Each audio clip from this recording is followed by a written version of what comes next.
What's up, guys? Test, test.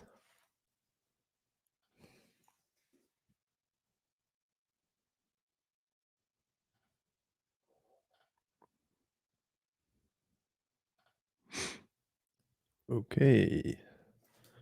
Yo, Victor, Leon, Ashfaq. What's up, guys? That's fun. How are you all doing, guys? Oh, hold up. Can you guys hear me all right?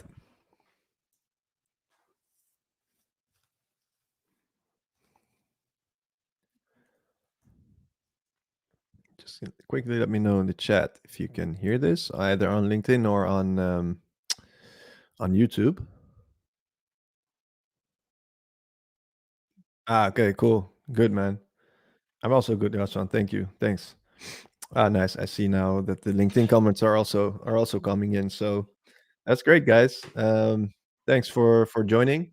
I'm doing a little solo Q&A today. I'm also good, Aman. Thanks, man. Thank you very much. Appreciate it. Doing a little solo Q&A today just to hang out with you guys. We just launched the PPC Hub this week, and I thought it was nice to do a little Q&A, answer some questions that you guys have. Anything Google Ads related, PPC Mastery, marketing, my life, how I manage my day, whatever it is. I jokingly said also, if you want to know my favorite World of Warcraft class or what my woodcutting skills were in RuneScape, feel free to ask me anything. So I have a few questions that people asked beforehand that I can go into. Um, but I would also like to take some questions here in the chat. So if you have a question for me, guys, just drop it in the comments if you're on on YouTube, or in the comments if you are on LinkedIn. So without further ado, let me actually go and pull up the first question. Let's see. All right, so here's the first one. What are your thoughts on search Emacs, and any advice on best way to use them? Great question. I don't know who you are because it says LinkedIn user, but it's a great question, and this is the thing that I personally disliked about PMax earlier on, is that it was only showing you search themes, so not actual search terms, which is yeah, not too great. But if you compare it to what we had with smart shopping, then yeah, it's already much better. Smart shopping didn't have any search themes. So I would have to say that search themes are better than no search terms at all. But I use them as indications of to see whether or not my products were being matched on sort of the right search term, search category, search themes. But now, since I think since a couple of months, there's a new feature and I'm actually going to put it up. A new feature in Google Ads in accounts with the new Google Ads interface, and that allows you to go into depth more into the actual search terms. So I'm just actually going to go and see if I can quickly pull it up.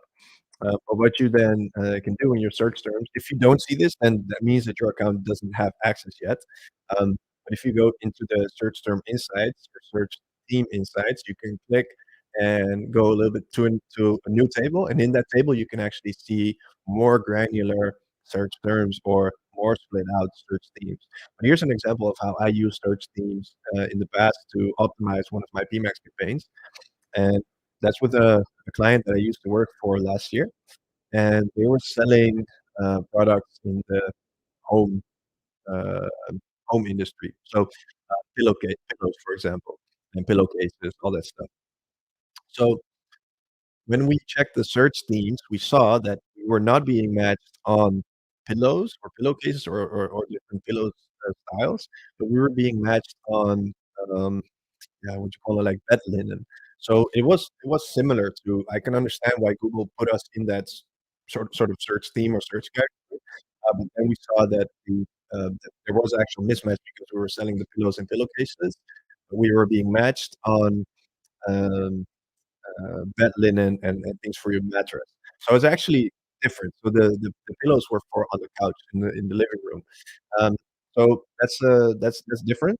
And with those search themes, we were able to exclude those bed linen kind of search terms, which led to an increase in relevance of the campaigns and then also performance. While I do that, I'm also gonna yeah, there we go. So great question. So generally, my thoughts on search themes is they are definitely incomplete, but in the new interface, there are more insights that you have, which is great. But apart from that, I will say search themes, yeah, better than no search terms like we had on smart shopping. But they are good for indications of where yeah what your uh, sort of search terms, search categories are for the products in your PMS campaign. All right, let's see. Can I take another question? Um,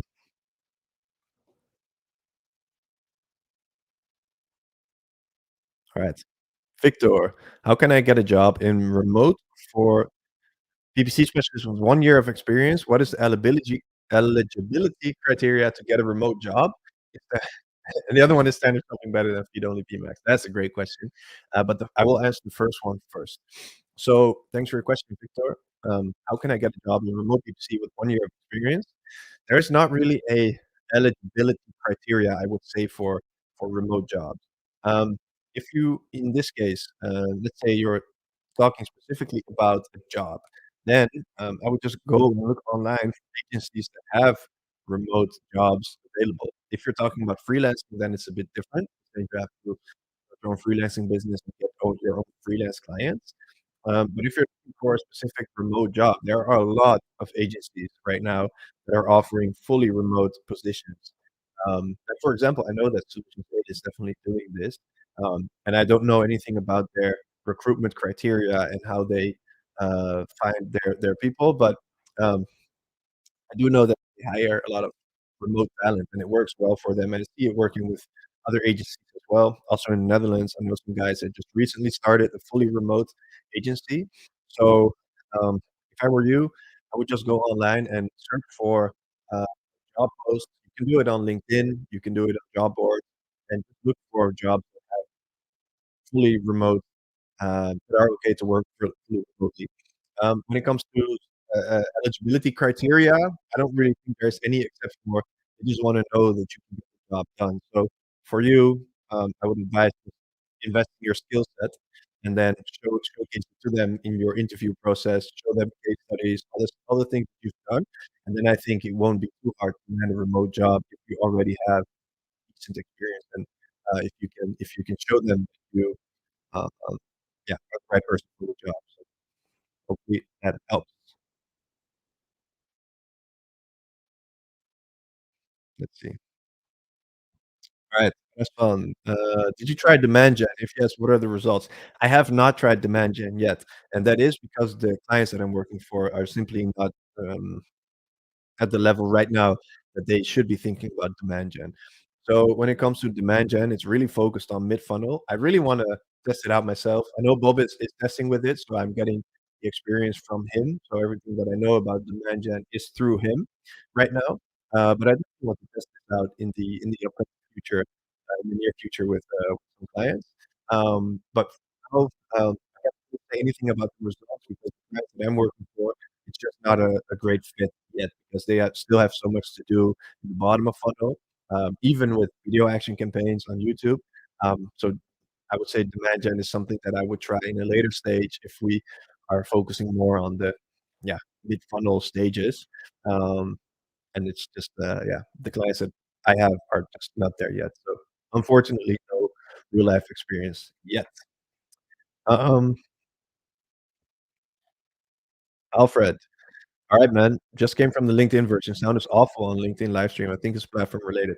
Thanks for the heads up. I will look into that. Maybe in the future, I will just go and do YouTube streams only. If you are on LinkedIn right now and the audio is bad, let me know in the comments. And otherwise, you can head over to our YouTube channel, PPC Mastery, and then the stream is also on there. So thanks, Alfred. Appreciate it, man. All right, let's see. Um,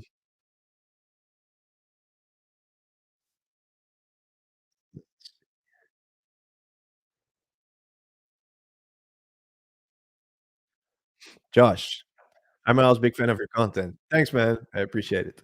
What have been some of the biggest challenges in lead generation campaigns for B2C companies, and how did you overcome them? I will say I am focused 100% on e-com, so I haven't really done a lot of lead gen at all in my career. Only in the beginning, I had some lead gen clients, but I didn't really do any advanced stuff with them. So when it comes to the lead gen things that we teach in PPC Mastery, they all come from Bob because he's specialized in lead gen. I'm specialized in e-com. But what I know from him, and I see this like in general, what people struggle with lead gen is lead quality. So the main thing that I will say, and that's where I'm going to stop my advice because I'm definitely not the person to ask for lead gen advice as much as I am for ecom. But when it comes to lead gen, the main thing that you want to do is focus on high quality leads and not necessarily any and all leads that you can get. And I know that offline conversion tracking can play a huge role in that because you can inform Google of leads that led to conversions, and then it optimize more towards those instead of just any and all trash leads. But I will say this might be a better question that's suitable for Bob if he joins sometime in the future. So for now, yeah, I can say a lot of things about lead gen, but I just don't think that it's gonna be relevant because I'm so hyper focused and specialized on the e-com side. Let's see.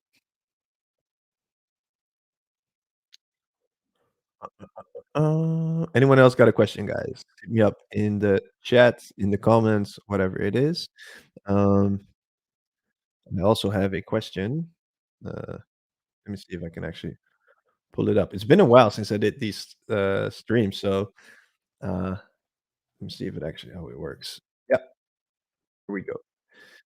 Best practices to use YouTube ads to help increase sales from Tom.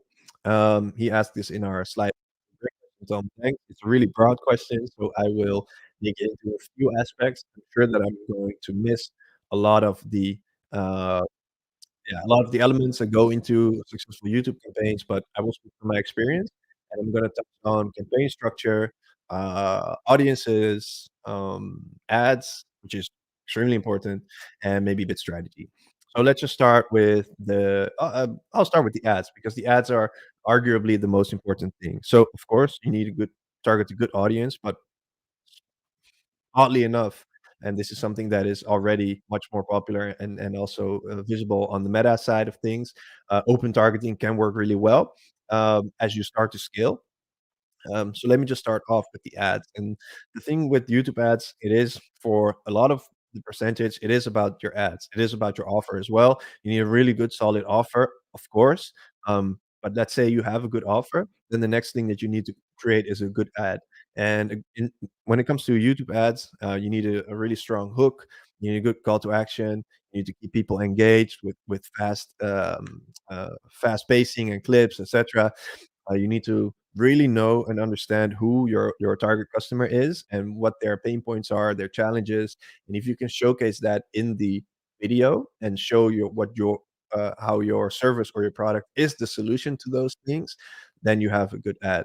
But there's a lot of things that go into it, and I would recommend to look into viral YouTube video ads from Lehman Brothers, for example, Purple Mattress, um, what's it called? Dr. Squatch, the soap bars. And these are extreme examples because there's a lot of money that went into these ads and a lot of ad spend that was behind them. But it shows like sort of the ultimate North Star when it comes to ads on YouTube on what will actually work well. But the most important thing, I guess, is your hook. Because if people skip after the first 5 seconds, then everything that comes behind that is already useless and pointless. So it is really important to uh, have a solid hook. In your hooks, you can experiment with calling out the number one problem that your ideal customer is facing, or um, try to engage them with a little bit of humor and entertainment. There's a lot that goes into really good YouTube ads, um, like on the creative side. But if you focus on testing different hooks, then I think you will get really far already. But trust me, yeah, there's a lot of things that go into creatives, and I'm definitely not a creative specialist. have run a lot of YouTube ads over the last few years. But yeah, it is difficult. So different from, for example, running search or shopping campaigns. The creative is so important. Then there's the audience loop.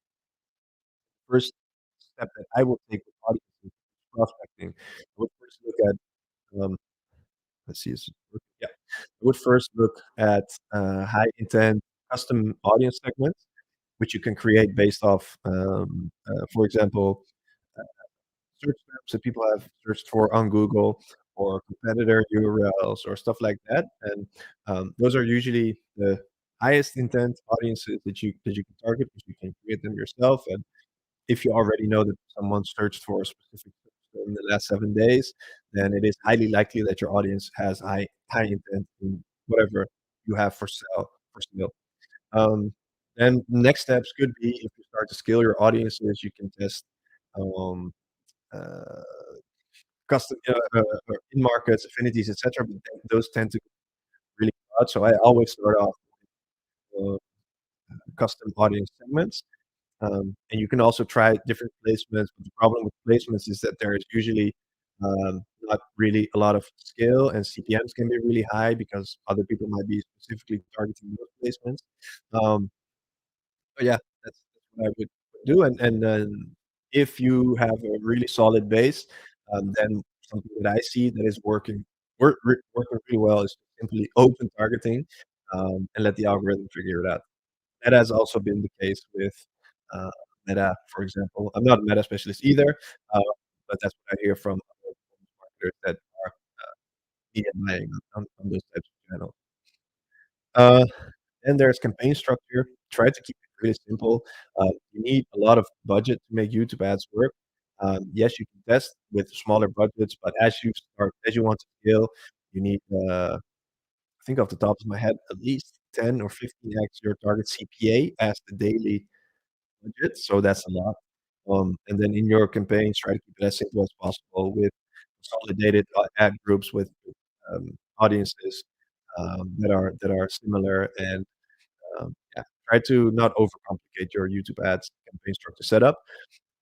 And with bid strategies, when it's a new YouTube for action campaign or video action campaign, I usually start with maximize conversions and then switch to target CPA. If we really want to scale, then we might test target ROAS as well. But usually, I see that, or I still like to use target CPA. But target ROAS has also proven to be quite effective there.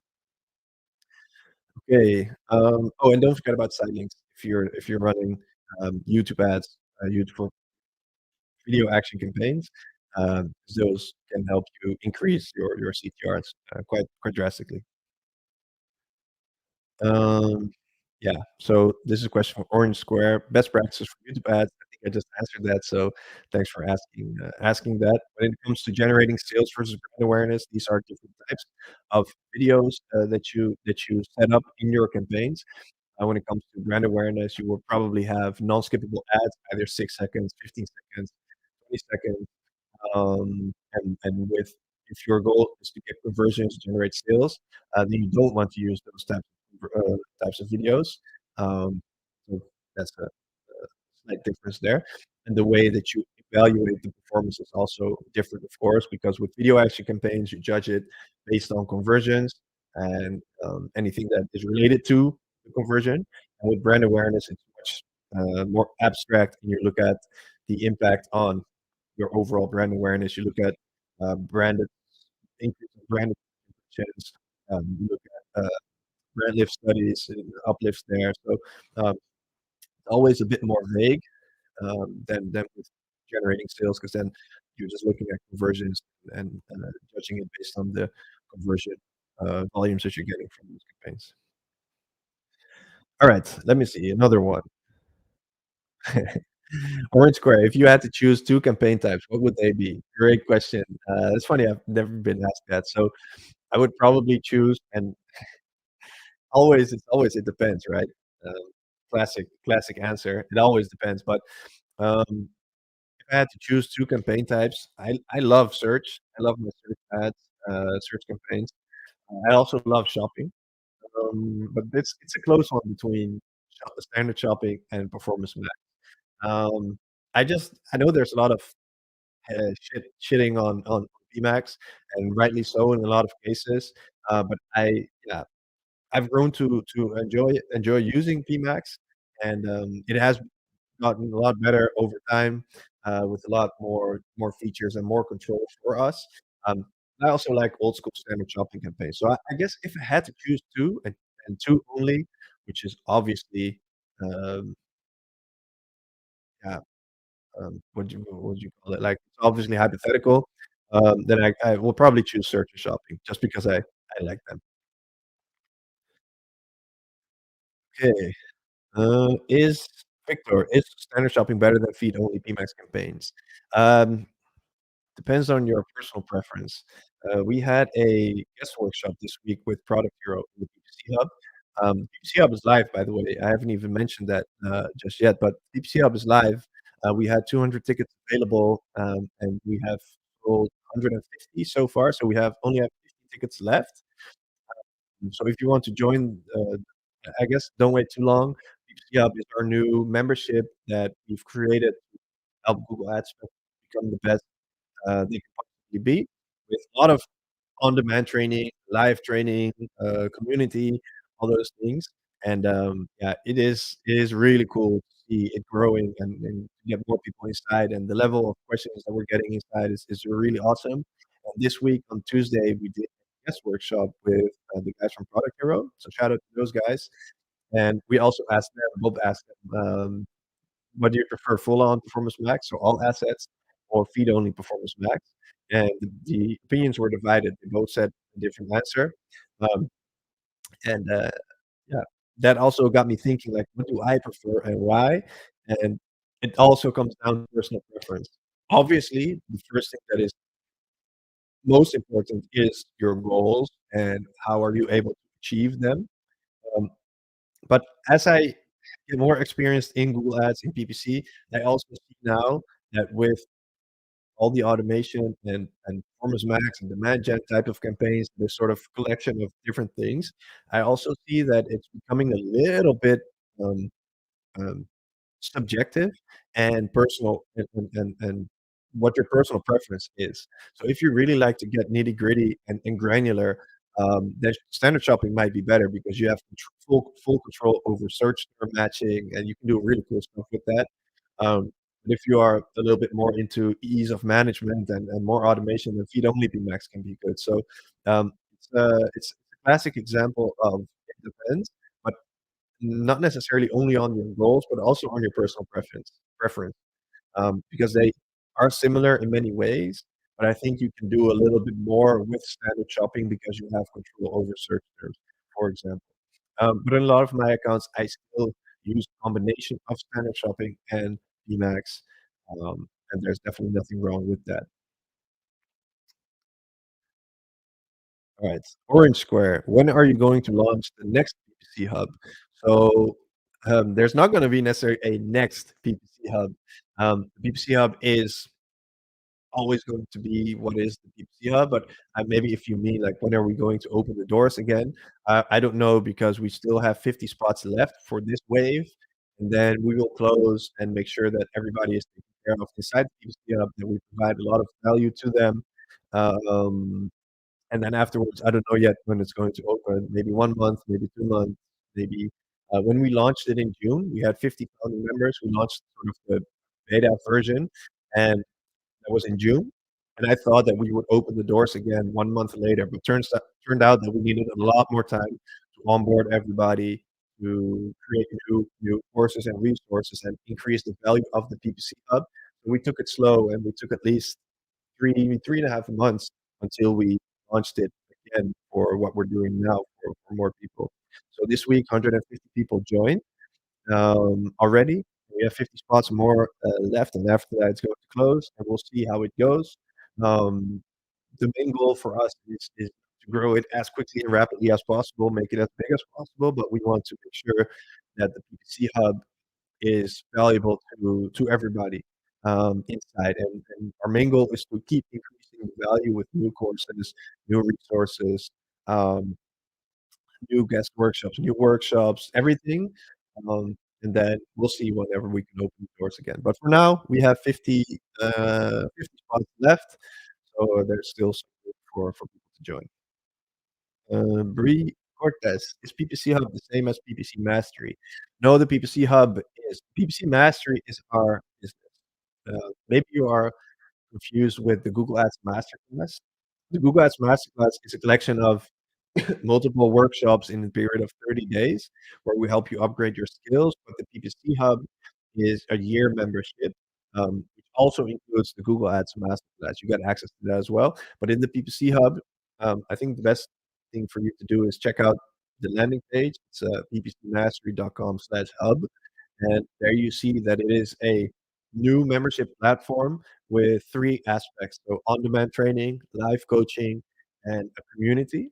And yeah, that's what that is. So all of our courses are hosted in there, all of our resources. We're building out a lot of cool stuff, and exclusive things for the PPC Hub, which yeah, I think it's best if you just check out the landing page. And all the information is in there. Um, okay, let's see if I can take another Google Ads question.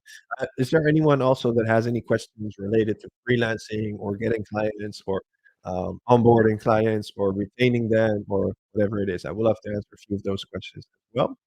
And let me just go through other ones, see if there's any other interesting ones. Aman, I see you commented this a few times. Please tell me, how can I learn targeting? It's a bit of a vague and broad question, so if you I see you have some more context. Where and how can you learn proper targeting in search, e-com, and video ads also? So tell me, what are you exactly looking for? It's sounds like a bit of a vague question, a bit of a broad question. Um, so yeah, let me know. We might have some resources that you can use. Um, but yeah, let me know what your a little bit more context to your question.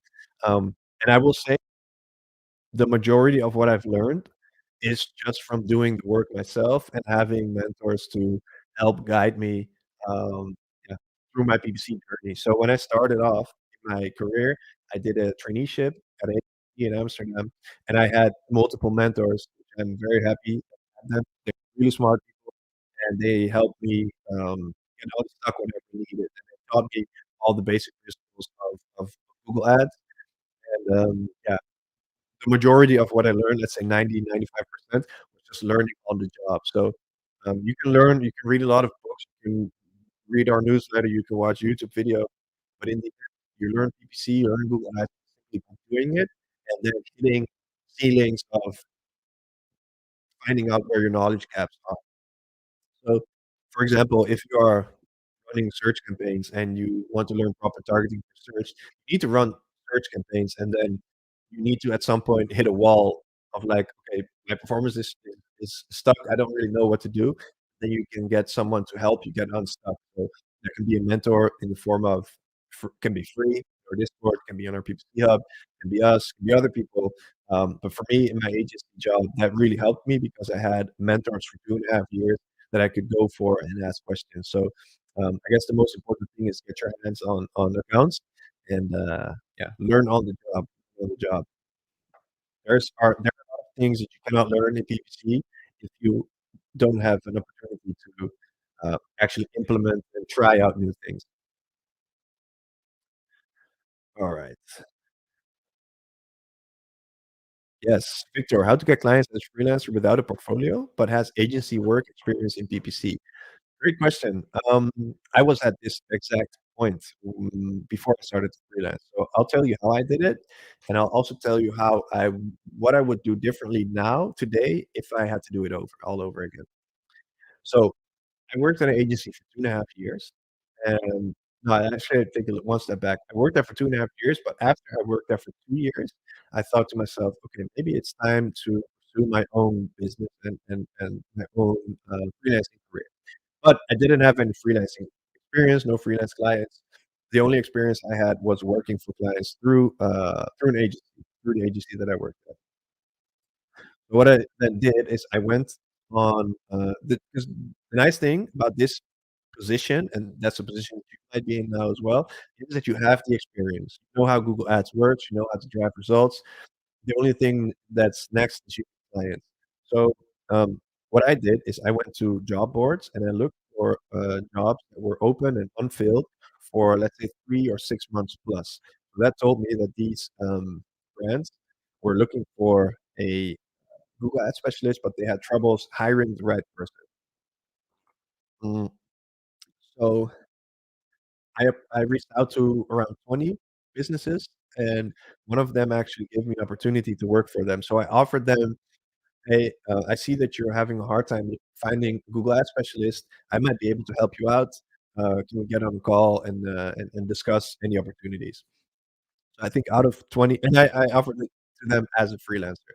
So out of these 20 brands, I think 3, 4, 5 maybe replied, and one of them eventually hired me as a freelancer.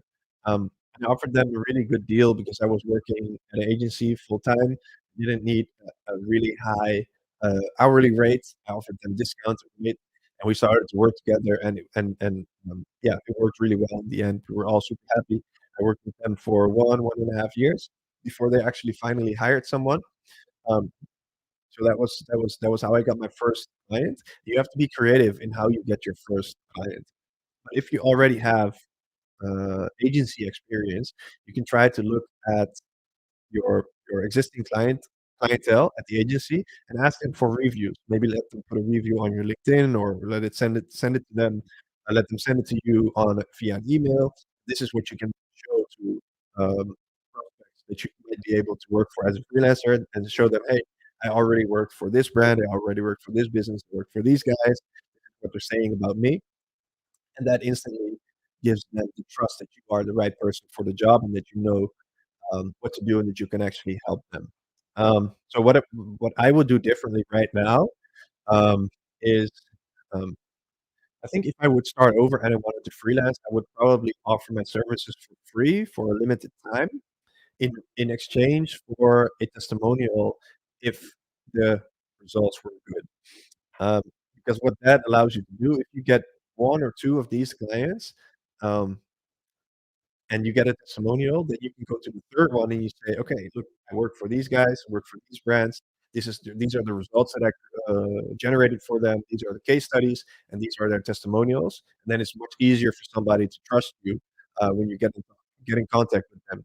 You can even ask them for referrals and stuff like that. So if needed, in the beginning, if you have no portfolio of yourself, but you have the skill set, then, it's really easy. You just need to find people that can give you an opportunity. And the easiest way to get an opportunity is to offer your services for free. A lot of people don't want to do that because they are focused on short-term revenue. But if you are still working at an agency, you don't really need that short-term revenue because um, you still have your salary. And then maybe you can do it for 3, 4, 5, 6 months, build up that case study, build up those testimonials, and then take that to the next one. And if they hire you, you actually do ask them to pay you. That can be that can be nice. Or another alternative, what you can do is you can offer to work for free until you help them increase their profits by an X percentage, and then you just grab a piece of that. Something like that, like make it a no-brainer for them to work with you. Usually that means that reducing the costs early on. And you don't have to do this for every client. You can just do it for the first few, build up case studies, build up testimonials. Um, yeah, hopefully that helps, Victor. Bree Cortez, do your trainings focus primarily on Google Ads, or do you work in other platforms too? 100% Google Ads. That's all we do. Like, of course, we have conversion tracking mastery where we also touch on tag manager a bit. In the future, we will also look into Google Analytics 4 that is related to being a Google Ads specialist, but no Meta, no Facebook, no Instagram, no TikTok, all those things. Just 100% Google Ads and a little bit of Microsoft Ads as well. All right, guys. Any other questions?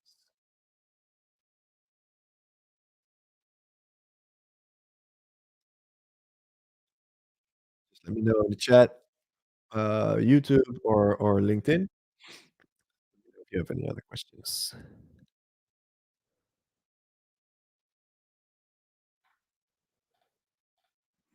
Marco, what's your best advice for improving quality score on ads? Great question. Let me actually pull up a blog post or newsletter for PPC for the PPC Edge that I wrote about quality score. Because that's a good question. Quality score. Um, Before I go into the technical side here of how you can optimize quality score, just understand that quality score is not as crucial or important as we made it out to be earlier on, like years and years ago.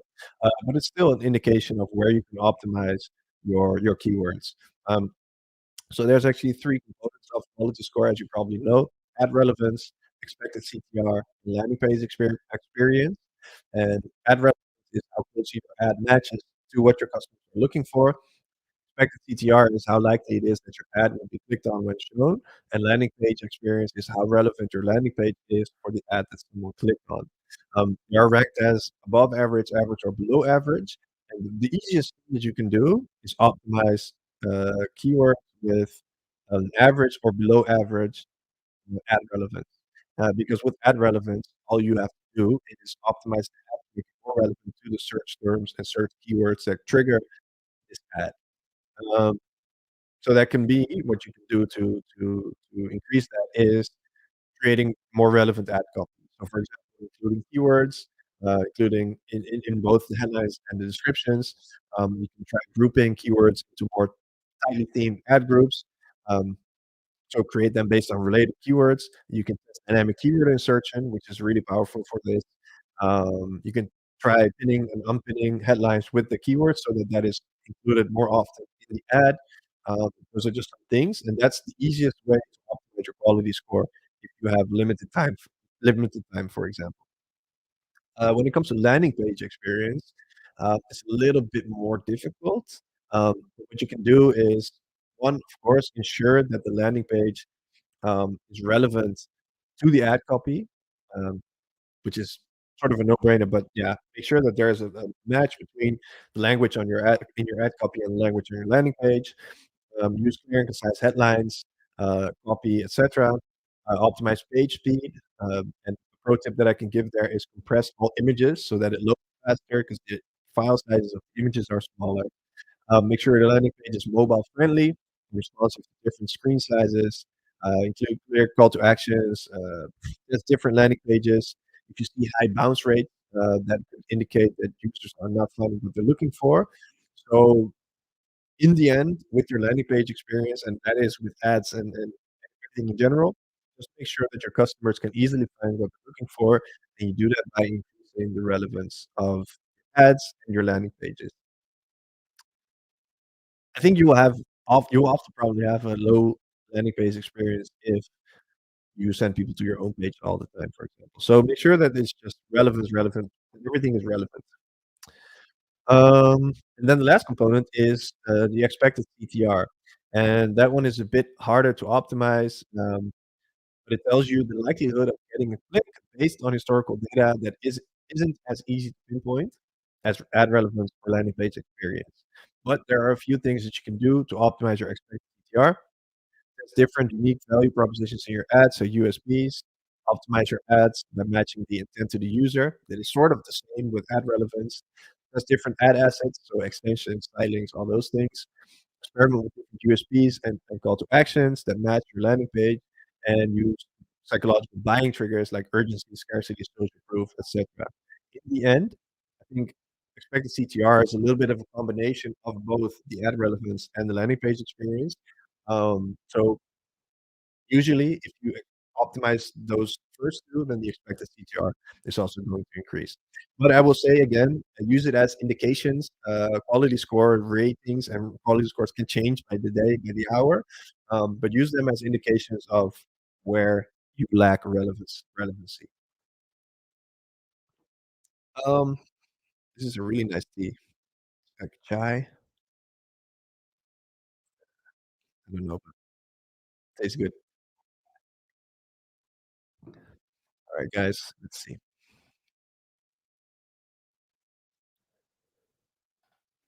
Kiara, hi Miles. Will you create a list of agencies slash clients looking for freelancers in the PPC Hub? Yeah, we can do that. We're coming out with the marketplace soon. By the way, I think I let me just quickly look because I think I saw that you joined. Mm.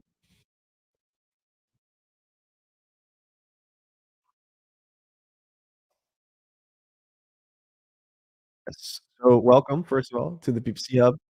That's awesome that you're inside. But yeah, we can create a list of agencies and clients that are looking for freelancers in the PPC Hub. What we're going to do is create a sort of marketplace where people can connect with each other and to exchange gigs, exchange jobs. I saw some guys in the PPC Hub yesterday that were looking for freelancers for different projects in specific regions like Nordics, I think Poland and France. So this is something that we want to facilitate more so that our members can help each other out because it's easier to find good Google Ads specialists because everybody is so experienced. So great point, and I think we can definitely do something, yeah, something like this with a internal marketplace, something like that. Victor, next question again, man. Thanks for all the questions. What scripts do you use in your accounts? Uh, And what's a good CTR for PMAX campaigns? The last question that is unanswerable because it's relative to a lot of factors.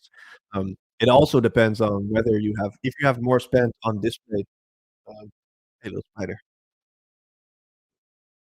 jumping spider. If you have more spent on display or YouTube, for example, you get a lot more impressions, or on the shopping network, you get a lot more impressions than, for example, you would on search. And that can skew your data. So there's not really anything I can say for a good CTR for PMAX campaigns. And when it comes to scripts, there are a few scripts that I love to use. Ngram scripts to see different search term and search term ngrams combinations that are being triggered by my campaigns and ones that are working well versus not working well. Mike wrote spend allocation script, my favorite script of all time, I think, because that gives you insight in how your PMax is actually spending the budget across different placements like search, shopping, display, yeah, display, video, and other. Um, and the Flow Booth Labelizer script is a nice one as well for performance-based bucketing. If you don't know what that is, check out the issue of PPC Edge. I don't know exactly off the top of my head which one that is, but it is about performance-based bucketing, where you create campaign structures based on historical performance. I kind of butchered the explanation there, but I don't want to go into detail too much about what that is.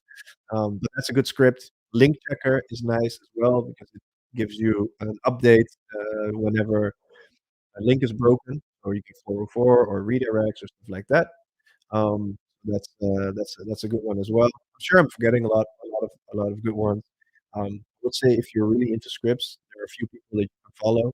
Arjan Schovel, Floris de Schrijver, Niels Roymans, Mike Rhodes, Jack Pelstad. Um, yeah, these are some guys that are Geert Groot. These are some guys that are actively sharing tips and scripts and working with scripts and ChatGPT and all those things. So, yeah, definitely check out those guys as well. All right, let me see. What else? Zuhaib Ali. Can you please share your thoughts on the process for onboarding a Google Ads client? Yes, I can. Great question. So, when I onboard a new question, a new client, it usually looks like this. Let's take the whole process. So my whole strategy is inbound, focusing on inbound. I don't do outbound. Um, yeah, I don't reach out to clients to ask if I can work for them. I try to give a lot of value first on LinkedIn, on newsletters, etc. And then whenever someone wants to work with me, they come to me, and then I like that process because I don't have to sell. Actually, people come to us, come to me whenever they want to work with me specifically. So, um, here's the process. Then they let's say someone reaches out to me, brand owner, e-com brand owner reaches out to me, then we get on a call and we look at whether I will be able to help them or not. If I don't think I would be able to, then I will honestly tell them. If I do think so and I have time available, then and they like my perspective on Google Ads, then usually I start off with an audit. And in this audit, I try to uncover anything that is working well right now and anything that is not working well right now. And we can use that to create a plan, action plan, roadmap for the upcoming 3, 6 to 12 months, roughly. Um, but before that, of course, like, let's say the client agrees that I will do an audit, then I will request access for everything. I will send them a long questionnaire, a lot of different questions that I want them to answer about the market, about their products, about their competitors, about what makes them unique, what they do on the marketing side, what they're struggling with. There's a lot of information that I want to get from my client um, before I actually do the audit because there's a lot of context that you need to make certain decisions for your campaign structure, for conversion tracking, for a lot of different factors. You need the context of your client. So I try to get to understand the client on a really deep level, to understand their profit margins, where they're struggling, where they want to go, and then yeah, as I said, I send them the whole questionnaire with everything that I want to know from them, and then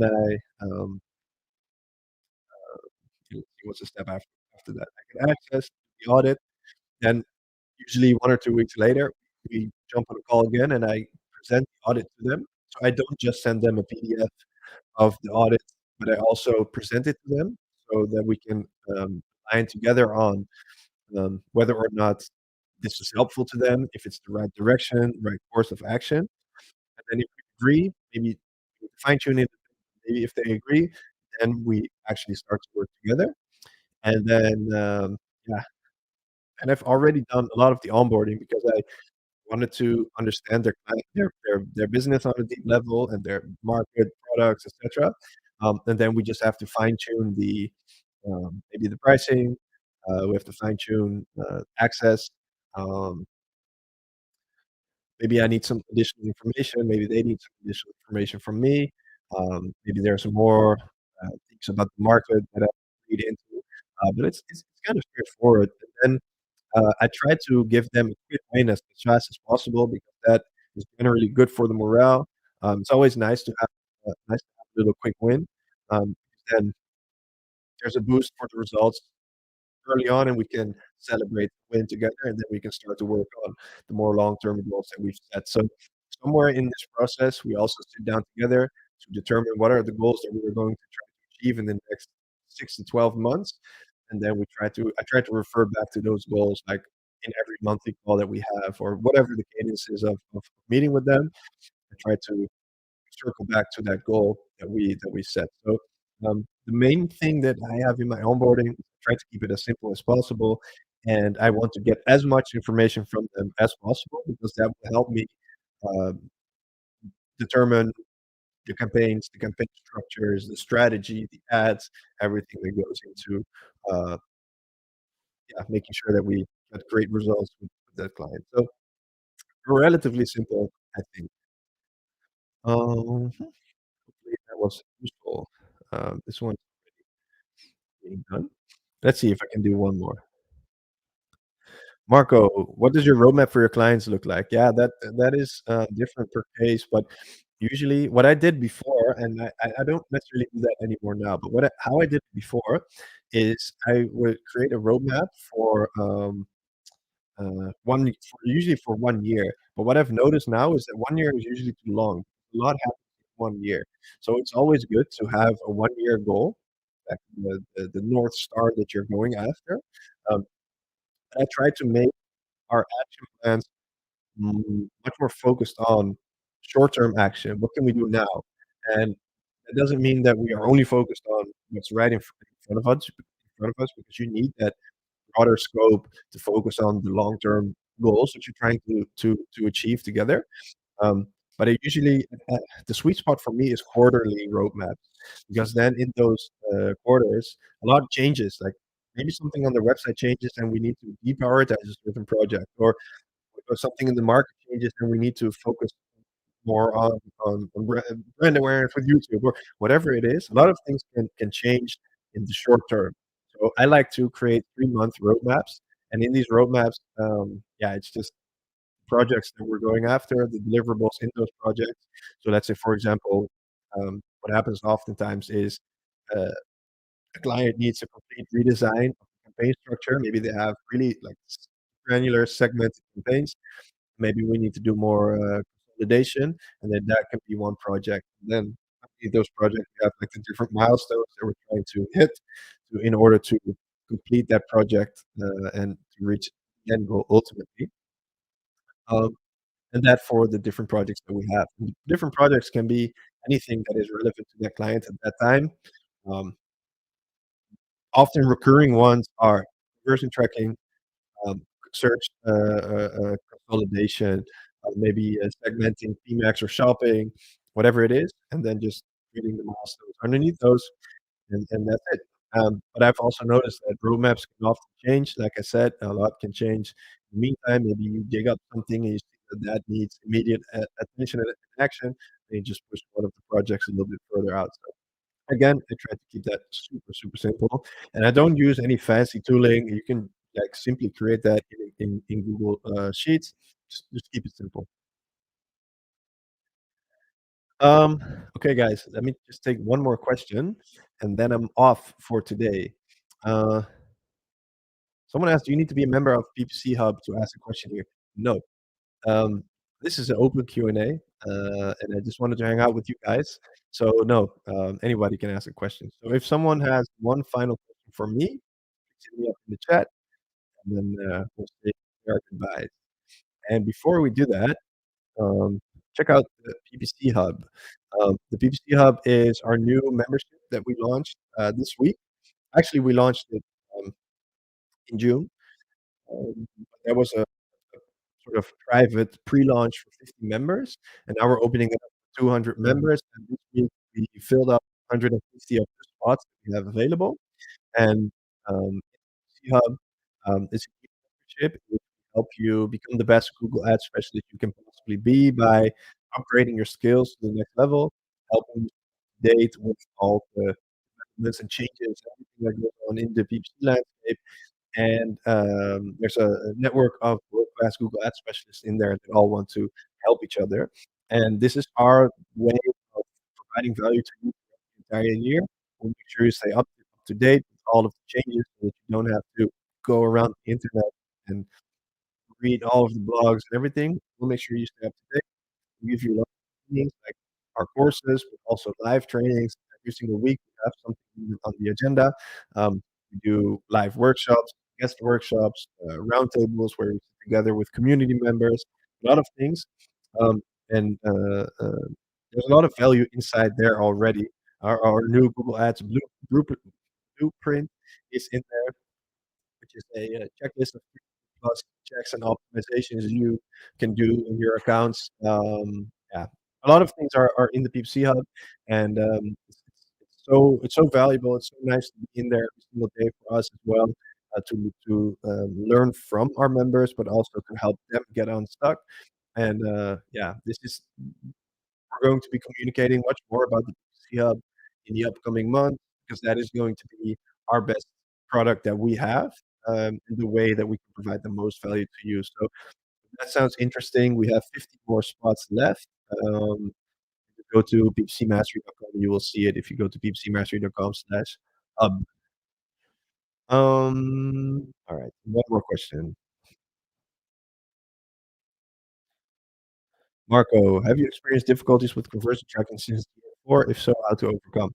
I can give you a short answer. No, I haven't experienced difficulties. So, if you have any additional follow-up questions, just yeah, just let me know. I don't really know. I don't really see any difficulties since GA4 with conversion tracking because I track my conversions with the Google Ads tag, which gives me more and more trustworthy, valuable data. Okay, guys, that's all for today. I want to thank you all for tuning in. Hopefully, this was useful and you liked it, and maybe we should do it more often. For the people that are still here, yeah, would you like me to do more of these off the cuff Q&A sessions to just go over any questions that you guys have? Let me know because yeah, I enjoy doing these. It's always fun to hang out. I will also make sure that I get Bob involved in the future again. Always fun to do these things with the two of us. Maybe get other people. We'll see. But for now, thanks everybody for tuning in, and catch you on the flip side. So enjoy your Thursday and enjoy your almost weekend, and see you soon.